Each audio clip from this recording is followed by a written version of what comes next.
ఈరోజు యోగా దినోత్సవం యోగా యోగా గురించి మాట్లాడాలని ఈరోజు టాప్ ఉంది. సో యోగా అనేది ఎంతో గొప్ప విషయం. అది ఎంత గొప్పదంటే మనకు ఏ ట్రీట్మెంట్ లేకుండా, ఎట్లాంటి మెడిసిన్ యూజ్ చేసుకోకుండా ఏ రోగానికైనా కూడా గొప్ప ట్రీట్మెంట్లా పనిచేస్తుంది. రెగ్యులర్గా యోగా చేసే వారికి ఎలాంటి జబ్బులు కానీ రోగాలు కానీ రావు. అలాగే యోగా అనేది ఎంతో ప్రాముఖ్యమైనది. ఎందుకంటే పురాతన కాలంలో యోగాకు చాలా ప్రాముఖ్యత ఇచ్చేవారు. కానీ ఇప్పటి కాలంలో వీటిని మర్చిపోయి జిమ్ ఇంకా ఇట్లాంటి విషయాలలో ఎక్కువగా కొనసాగిస్తున్నారు.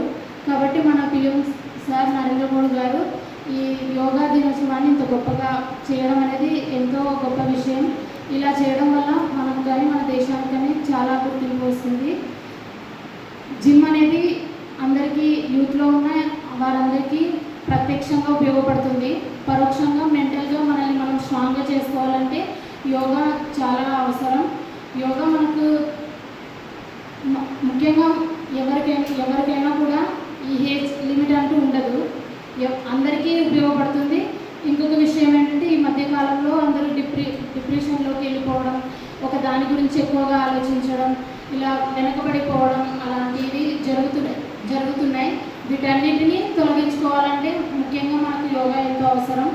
ఇలాంటి గొప్ప విషయం గురించి మాట్లాడడానికి నాకు ఇంత గొప్ప అవకాశాన్ని ఇచ్చిన మీ అందరికీ నా ధన్యవాదాలు.